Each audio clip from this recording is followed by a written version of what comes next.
cheers. Jeremy Koerber, welcome back to the podcast. Thanks for being here, man. My absolute pleasure. Thanks for being in this very unique setup today. I know, it's nice. I like being outside for these, man. It wakes me up a little bit. But, all right, so let's catch people up. So we are in Missouri.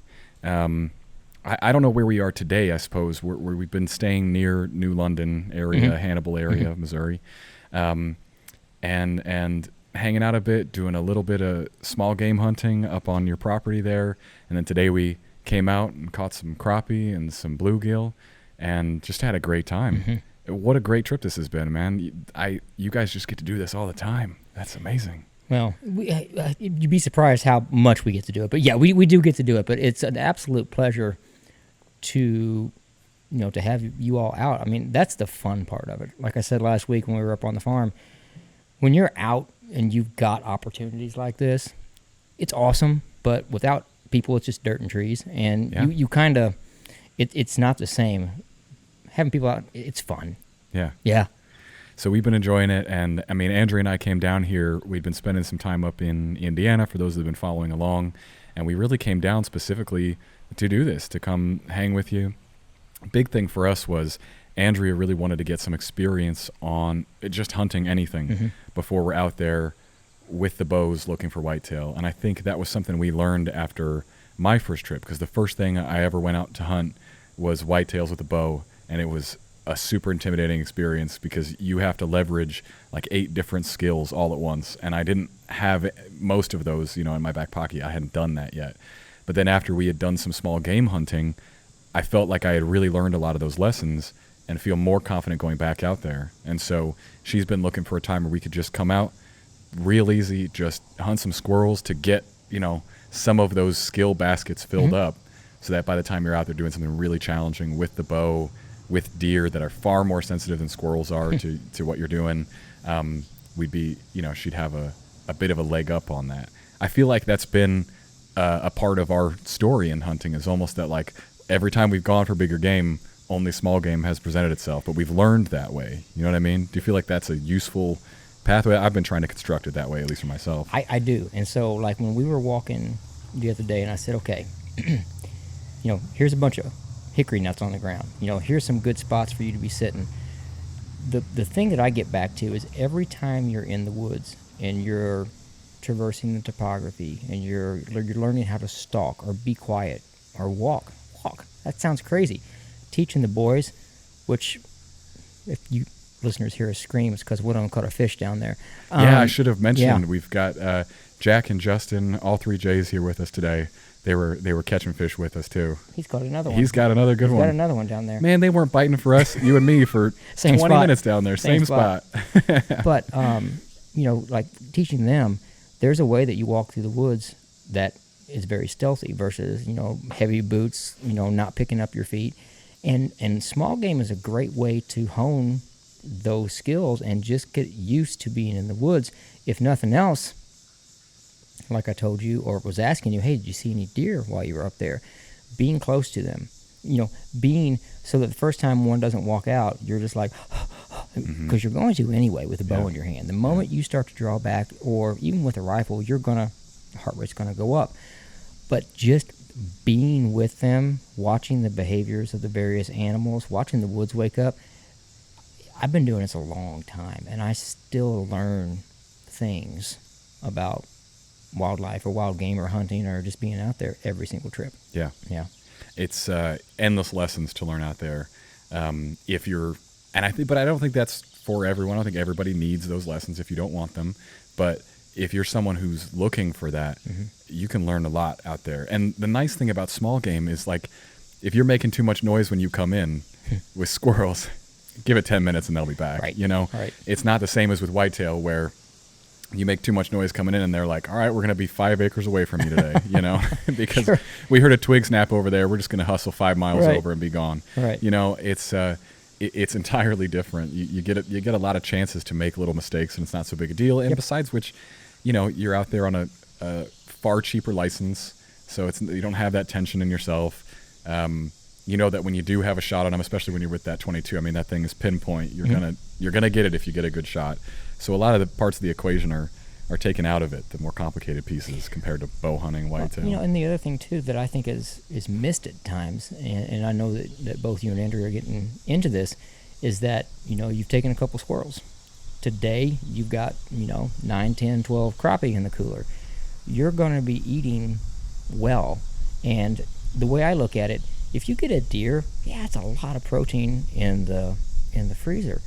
But if you do what you're doing today, you go out and you've got at least 2 meals in that cooler sitting over there right now. Yep. You know, you go back this week and, you know, plug a few more squirrels, you've got 2 or 3 meals right there. So it's almost like a piggy bank approach. You know what I mean? You keep putting a little bit in the freezer over time. Next thing you know, hey, what do you want to eat tonight? Mm-hmm. And that's a pretty fun, you know, It's tacos, great. fish tacos. Is that what you know? Or, you know, we've really gotten into with wild turkey, pizza, enchiladas. I mean, you know, stuff that is not what most people think, and that takes it to the next level. Mm-hmm. Mm-hmm. Yeah. We. I think that's been a fun process for us. So last year, when we knew we were going to get into hunting, we put a deep freezer in the RV, which is still one of the cooler projects we've ever done. Yep. We took out the armchairs that we never used, and we were like, let's get a deep freezer. Now we got this whole part of our slide out in the RV that's just a little hunting corner. Mm-hmm. It's really nice. All the gear and a what is it, like, Andrew, know the size of it, like a 5 cubic foot freezer? Enough. Yeah, it's the cube kind. And I even rigged it up so that we can run it off of our batteries when we're boondocking, which is just the coolest thing. I didn't think we'd be able to do it, but it can. So we got that all hooked up, but even though we didn't fill it with a big deer, which was the goal, the nice thing was we've still been able to make use out of it, and it hasn't gone to waste. A lot of our meat we buy online, which I still encourage people to do, because you can go to much better farms, you can get better meat, you can be pickier with it, you can buy it in bulk, and, you know, you can even, you know, get the organs mixed in, which we've kind of started doing ourselves. But what's that company that now, Force of Nature, that you can get the organ meat mixed into the muscle meat, which is fantastic. So that has not gone to waste, and now that we are gaining these skills, we've started to be able to fill that freezer with some of our wild game, and it's like you said, it's like a piggy bank. It's just a small piece at a time. Sure, we're still mostly subsisting on the stuff that we buy online, but now there's a little piece of wild game in there. And even lately, because fall's approaching and we know we got to start eating some of the things that either we've been putting off, or, you know, this complicated recipe, we got to learn how to work with the meat or whatever, we started to eat some of those things. Andrew's been pushing so that we get the weird stuff out of the freezer, you know, the stuff we've been afraid to touch. And so we've been like actually diving in. It's been a lot of fun. I think this will be my first experience cooking up some panhead fish, though. Yeah. As a kid, we always just catch and release. Right. But this is going to be a fun one. So any tips for me or the listeners about cooking up panhead? No, I think simplicity sometimes is the best. And so, excuse me, we were talking, like when we were down there fishing a while ago, and I said, hey, do you like spicy? And Andrew said no, and you said yes. You know, there are different, like a basic Andes seasoning. Now, you can use cornmeal and salt and pepper and whatnot. Andes is just a brand that, and I don't know if it's national or local, I don't know, but we like it. So what I typically will do is I love cast iron, just with a little bit of, and it can be coconut oil, it could be whatever, you know, oil you We do. use beef tallow, and I've even got some duck fat right now, which I think will be fantastic. And just, you know, a crappie fillet is lightly pan fry, you know, both sides. And then I know she said tacos, and I think that's a big thumbs up. I love fish tacos. So then you've got your preparation, but you don't have to get overly complicated with in my opinion, with fish like that. Probably that is the number one way that I like to prepare it. And it's funny because people are like, well, you're frying fish. I'm like, well, yeah, I'm frying fish. I mean, just because we're coaches and trainers doesn't mean we're immune to the wiles of, you know, a good piece of fried fish. Now we're getting in a whole nother topic as far as moderation goes. Listeners, enjoy the fish. Don't make it too healthy. And once in a while, you can have salmon if you really want to go, you know, super healthy. Crappie, let's enjoy that stuff, man. I agree with you. Yeah, let's. I agree. There's a good approach there. I've been a lot less picky lately. Andrew's still really picky because she eats the way we eat for her digestive system mostly. To be a happier person who isn't hurting all the time. But I mostly just do it to be healthy. But lately the thing I'm finding is that as long as I'm doing enough working out and enough jiu-jitsu, I can generally eat just as many carbs as I want just shovel them in. It's fine. Mm-hmm. But we still kind of follow our rules where it's, it's animal based. Everything's animal based. And the one thing I push away from that with is still my sourdough that I make, Yeah.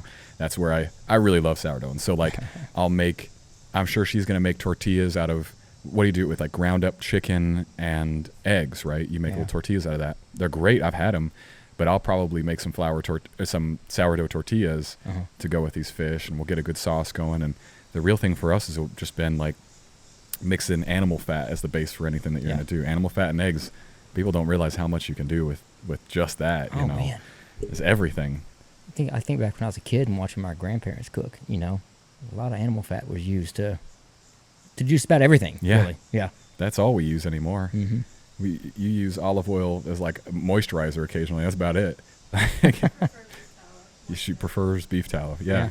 And you made some cookies the other day out of beef suet, right? Yeah, Pork rinds and beef suet cookies. Huh. Yeah. A little bit of sugar or honey, right? It's good stuff. That's cool. It's good stuff. My latest obsession is sourdough cinnamon rolls. I feel like for me, I'll get hooked on really wanting to get a recipe right, and I'll just make it over and over again for weeks. And then as soon as I'm like, oh, I've got this, I'm uninterested anymore. I'm like, okay, move on. I was doing toffee for a minute, going crazy with it. But I shouldn't forget to mention that you were the one that set me up to do the podcast with Jeremiah Dowdy, who is Feel the Plate. Yeah. And he and I had a great podcast, and he's someone I always look up to when I'm looking at these wild game recipes, because he does it all. He's got the beautiful pictures and the great recipes, and I'll definitely try to go steal some of his fish tricks, in these tacos. I'm sure he's got a great fish taco concept. Well, it's funny, I'd forgotten that I'd made that introduction. So Yeah. when we were talking down there a while ago, that's actually who I was referencing. And he has taken, in my opinion, what most people do, even with a wild turkey. Most people kill a wild turkey. They would make like chicken tenders, turkey tenders. That's pretty much what they are. He was the first guy that I looked at that they were like, okay, they were grinding it up and making burgers out of it, or the enchiladas or the pizza. And I'm like, there's more than one way now to do that besides just frying it or smoking it or whatever. Yeah.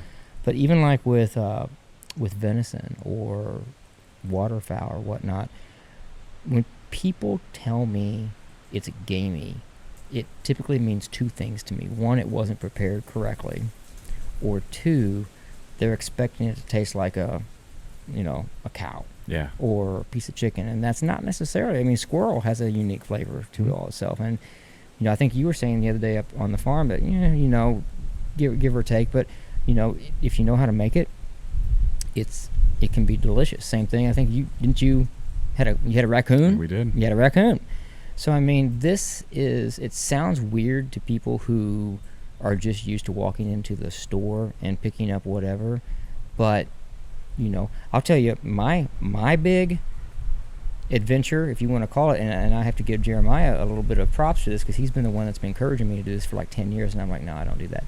But the buck that I shot this year, I almost always make heart shots, almost always, and I double lunged him, did not touch the heart, and Jack has been dying to do that, and we made heart tacos, and it was really good. And the first couple of bites, I had to get past the point, or this is a heart, Yeah. But once you ate it or tasted, I should say, and you're like, well, A, that tastes pretty good, and B, as I'm holding it in my hand, once you cut the ventricles out and all that, it's a piece of meat just like any others. You were talking about the organ meats and whatnot. So it takes a little bit of a mindset shift for some individuals, but if I always say that because I typically will, I don't like to chase them very far. So I know if I make that shot, they pretty much run 20 feet and fall. But if I'm able to harvest them and the heart is intact, I would do that again because it was really good. Yeah. There's a mental barrier there. There's a mental barrier. And I've found in general, one thing that has helped me is taking a little time between gutting and dealing with the meat and then eating it. If I do it same day, you've kind of got the weird smells in your nose. You've got the picture of the animal still. So to me, it still helps to create that grocery store separation, where you can take a little time and forget about that because your brain will forget that experience. It'll forget the smells. It'll move on.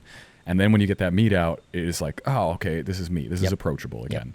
But I think that like pushing ourselves to try more meats, like the raccoon, it was all right. You know, it was the best way we found to do it was do it up with barbecue. It was great with some barbecue sauce all over it.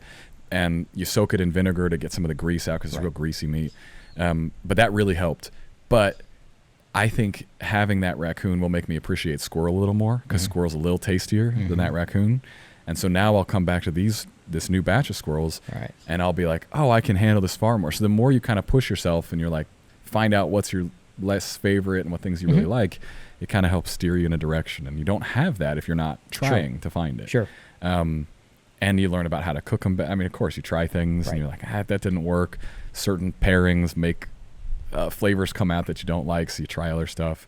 But you have to try it to get anywhere, you know. And I'm sure we've got enough fish, luckily, that I'm excited about because we'll try it one way and I'll go, ooh, that didn't work for me, and then I'll probably go get some Cajun spice rub or something and be like, that's the way to do it. You know, who knows? Yeah. You have to be willing to try. You got to be willing to experiment, and there's so much responsibility, I feel like, with the meat where when you're hunting, when you're fishing, you know, you took that life. Sure. You gotta eat this thing. You gotta respect it, and you kind of gotta get it down if you're having a hard time. You know. I agree. You know, even like with today, you know, so our friend who, you know, graciously allowed us to come out to his place and fish. Thank you, friend, by the way. Absolutely, Appreciate I will. you. And with these crappie, if you don't harvest a certain number, they're very they repopulate quickly, and so it can stunt a pond. So, you know, what we're doing is also a service, if you will. However, like you said, it's a life, and the kids make fun of me because even like with the fish, I'll look at it and I'm like, yeah, I'm gonna keep you today, or no, I'm not. But I feel a great service to do it right. You know, clean, quick, humane kills. I mean, even with a fish, that's just me. But, you know, as we sit here, I'm kind of turning around and looking. I mean, what a backdrop. I mean, we've just spent, you know, 3-4 hours out here having fun, talking, commiserating, you know, drinking a beer or two, catching dinner. I mean, there's not a better way to spend what is today, Saturday? There's not a better way to spend a Saturday, I don't think. It's pretty great, man. It's pretty nice. You've got me back into fishing now. You know, I grew up doing it, like I said, but it was all catch and release. Right. And it's a different feeling when you hold one up and you're like, wow, that's big enough. I'm going to put that in the cooler and we're going to take it home. Yep. And that's far more exciting to me. I've been excited today. You guys had to drag me up out of here to do this podcast because I'll go all day out there, you know. So now I think that, you know, I was dubious. I was going to come out and give it a shot, obviously, today and have a good time. But I was like, well, is this something I'd continue doing? And I can already tell, I'm going to be looking for places where we can go fish now because it's economical. Yep. It's a great way to spend some time. You're just outside. No one's bothering you, you know. And when they're biting, it's a lot of fun. It's, you know, it's time for you two to go out and spend, you know, after a long day of work. You know, you're jiu-jitsu one night, maybe you're taking the night off and there's a lake or a river or a stream. And if nothing else, you all spent some really cool time in creation just hanging out, and that's the best part of it. You know, there's plenty of times that we go out and we might catch one or two, never enough to really, you know, for a meal and whatnot, and that doesn't bother me. Then there's days like today's where we're coming out for a mission, you know, because like I told you, we've got a trip coming up. We're going to do a fish fry, so everybody's kind of the last few weeks have been catching and freezing. So I mean, you know, we got so many things accomplished today, but you're right about the economics of it and just the fun factor. Yeah. Even like we said a moment ago, the people that don't hunt, don't fish, don't get it, they go to the store and they buy fish and they buy protein. This is cool because, you know, when you sit down tonight, you're going to remember maybe things we talked about today or just the day in general or watching the kids run around and get excited because, you know, what about that bass that Jack caught? Oh, man. That was a monster. Yeah. Yeah, and if people want to see this, by the way, I should mention early on here, this will all be a part of Andrea's next Wild Hickson's on a Hunt episode. We'll have her squirrel hunting or crappie fishing today. So you go check that out and you can see the beasts we got today. You know, the crappie were nice and big, and Jack caught a giant bass at one point. It was fantastic. That's what he was working on today. He was building some skills. Yeah. Yeah. There's a weird thing with fish, I feel like, that is different than hunting. And I've explored this, I feel like, on past episodes of the podcast. It always seems to come up because I'm kind of confused by it. But there's a tendency, I feel like, for people, animals that look and live more like us, mammals, we feel a closer connection to and we treat differently. And fish, we're nowhere near them in the life chain, and so we treat them a little differently. And there's different rules, literal rules about this. I mean, even on YouTube, I think Andrea could show us killing any of these fish. She could show you bashing the head, whatever you want to do. You could show that, but we cannot do that on YouTube with any other animal. Actually, we can do it, but it won't be monetized, right? And that's a big deal on YouTube, you know. Right. And I always wonder why these rules exist. I guess we just can't comprehend how these other organisms feel, or if they feel, or what it really means. And for whatever reason, we kind of draw the line. Fish, who cares? Excuse me. It's interesting because, this could go down a totally different side street here, but when you look at like cartoons, specifically like your traditional movie cartoons that have put personalities with animals, I think that does tend to turn a lot of people off to, say, even deer hunting, for example. And what always has seemed to be the case, does a doe care for the fawn? Absolutely, that doe cares for that fawn, but at a certain point that doe runs that fawn off, and usually it's less than a year after that thing is born. Whereas you look at an older animal, trying to remember, because we were talking about this the other day, I was reading an article, and I want to say it was about a wild turkey. And so, like, in nature, the average age is about 3 years old. That's not super long. I mean, a turkey is a prey animal from the moment it hatches till the moment it succumbs to whatever, whether that be a hunter or a bobcat, injury, disease, whatever the case. So a 3-year lifespan is not super long. And what I always try to help people understand when it comes to hunting is that nothing in nature has a good death. It's not like, you go to an old folks home for squirrels and they pass peacefully in their sleep. It's ugly, it's violent. Yeah. Because when they can't if they can't escape a predator anymore, then they become the meal. Yeah. And that's what I always try to explain, is that as a hunter, my job is to make that kill as quickly and as humanely as I possibly can, because coyote packs that jump on a fawn, that's pretty graphic illustration, at least in the mind's eye right there. Let me tell you what, it's not an easy way to go. Yeah.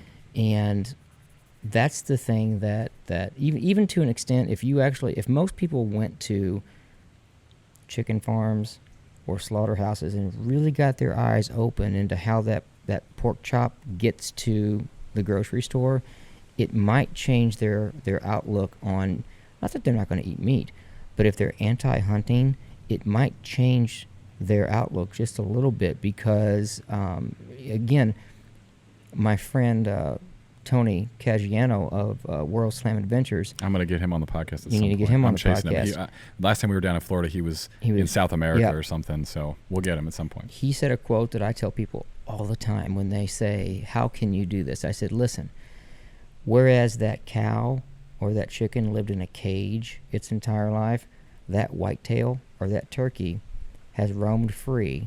Doesn't matter if they live for 6 months or 6 years. They have roamed free, eating grass, making babies, doing what they love to do under freedom, and they had one bad day.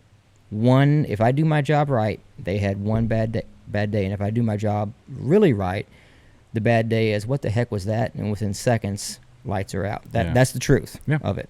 Whereas that cow, hopefully, like in our farm where I come from, the same thing. They graze they're inside of a pen. They don't know what it's like to be able to go to the next farm and hop a fence and go. Yeah. So it's an outlook, and it's a mindset shift. And like I was telling Andrea a while ago when we were talking even about our own YouTube channel, we're teachers. we try to teach, and it's not always about fitness. Sometimes it's about the outdoors or a life lesson or whatnot. And so we try to put this lifestyle in the most positive way that you can, because it's like anything in life. You have one person that does one thing wrong, and that's what's magnified versus 100 people that have done it the right way. Yeah.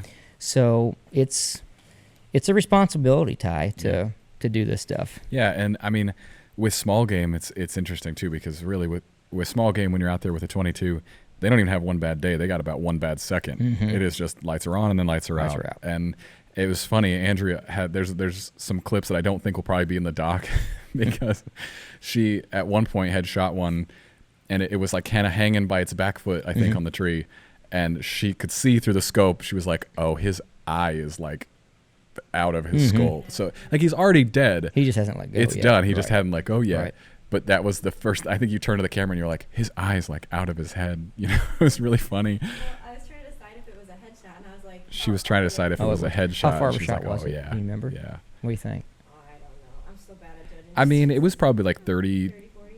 Yeah, between 30 and 40 yards, maybe something like that. That's a good shot. It was a great shot. It's a great shot. It was really good.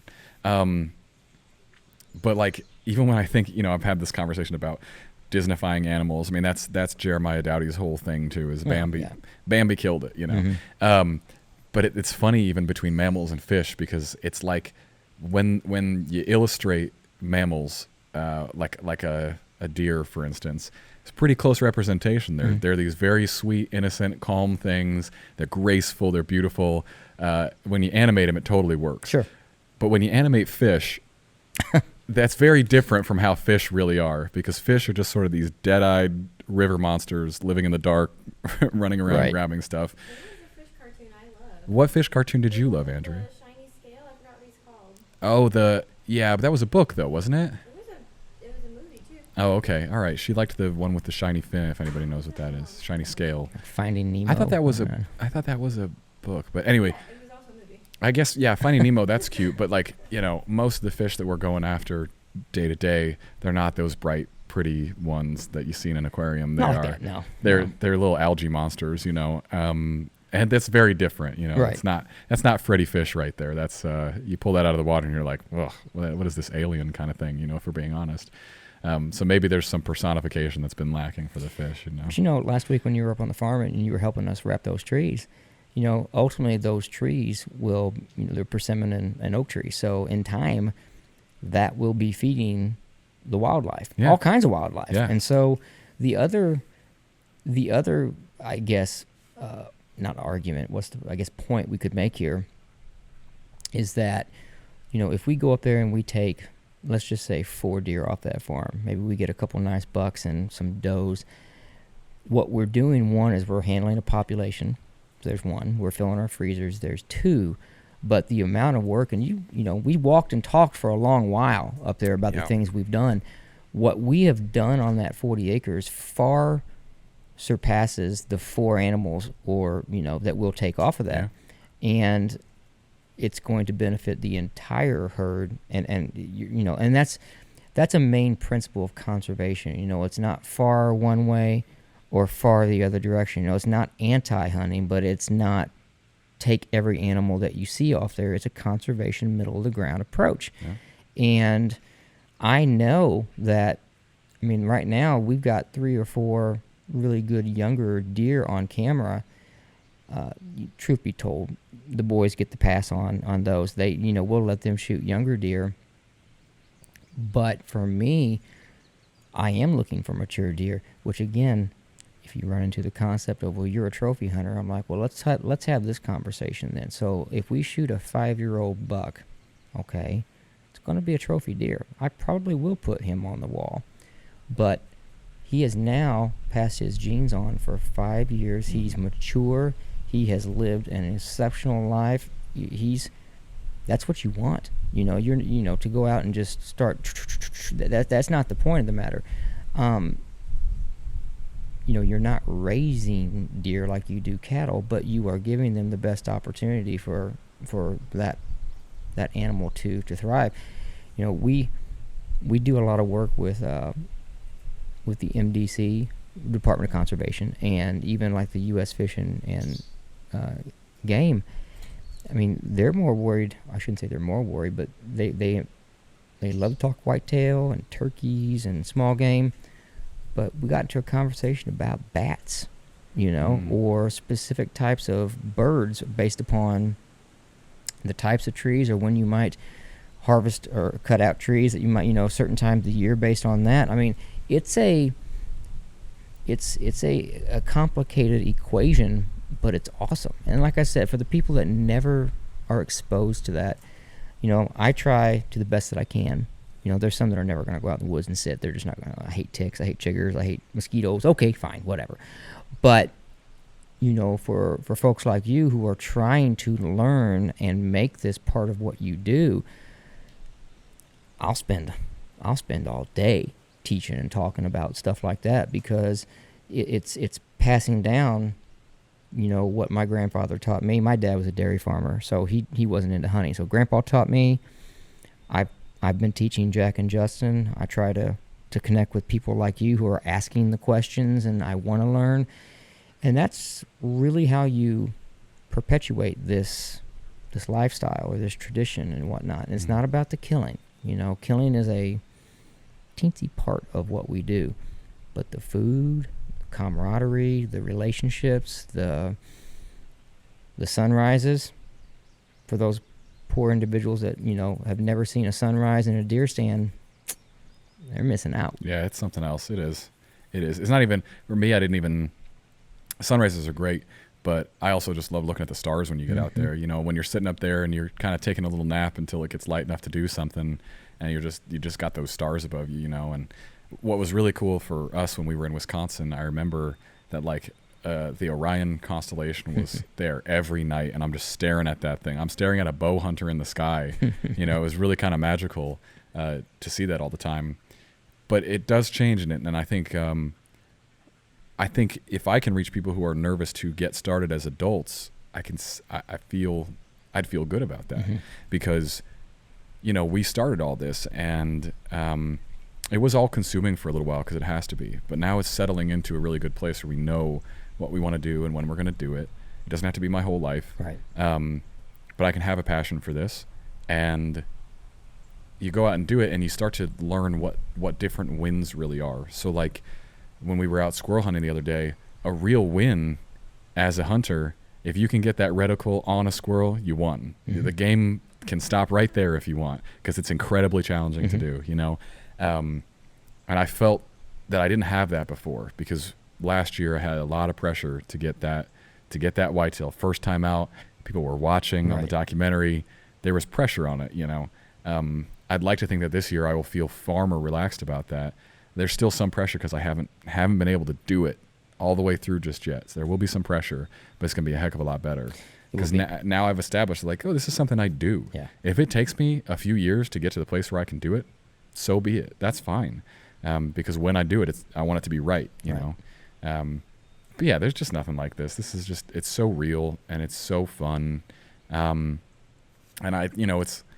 it's unfortunate that it's become it's almost a rebellious thing at this point. You get a lot of flack for it.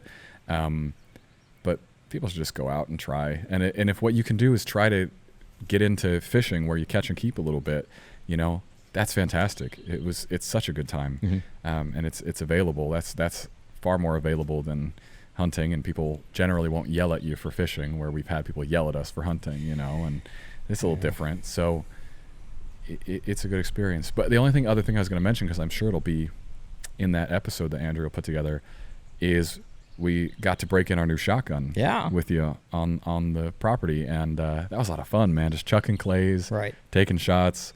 I think I'm addicted to that now. It was a really good time. When we were getting some stuff to come up here today, and we walked through the aisle, I'm like, ooh, there's a thrower and some clay pigeons, and I'm like, not going to get them today, but next time we head to the farm, I think we're going to have to bust a few. So. Yeah, I bought some shells when we were out getting our fishing pole the other day, because it was just, oh man, it was so great, and it's surprisingly cheap. Like clays are really cheap. $9 for a box of like 50 or something like that. You'll be out there all day having a great time. Right. And when you finally hit one, it's like nothing else. Screw fireworks, man. Like fireworks are no fun. Take some clays out and go make them explode in the air because of your skill. It was really, really cool. So I appreciated you letting us Heck yeah. have some fun with Yeah. that. Is that's the next step, I guess, in getting to go out duck hunting again and Yep. actually hit something as it flies by, which is incredibly challenging. Yep. But now we've got to experience so many of the different pieces of hunting and now fishing, and I'm hooked, man. Good. I'm into it. Good. Invitation's open, man. Every time you guys come through, you gotta let me know. Yeah. We'll figure something out. Absolutely. Should we add anything else? I mean, I wanted to keep it short. We got the kids waiting on us to do this dumb adult podcasting stuff. Anything else from you? I think just let me know how the crappie tastes. Yeah, Yeah. we will. Yeah. We will. We're gonna fry that. That'll be in the episode too, I'm sure. This is just a laid back day. I'm not near as fired up as I normally am because it's too much fun. I'm just kind of relaxing now. It's like, this is cool. Yeah, it is great. All right, what else do I need to mention to people? So yeah, On the Hunt episode will be coming soon. Andrea and I have a ton of travels planned. We've been mostly summering out here in the Midwest, but we are about to go nuts. So stay tuned. A lot of cool things are going to be happening. I swear I had one other thing for people to tell folks. It's gone. It doesn't matter. Did you have anything else you wanted that I didn't address today? No. Okay. Andrea's good. All right. Well, thank you once again to Jeremy. Thanks to Fit to Hunt. I felt very in shape to come hunting. We're very on board with the concept of what you guys do. You guys are doing good with the jiu-jitsu. I see you all the time on social. It's you're getting after it. It's an intense sport. And today I'll go home and I'll see how my whoop strap told me we did today, out sweating in the sun, heart pounding. So that'll be fun. Cool. Thank you everybody for listening as always, and we'll see you on the next episode.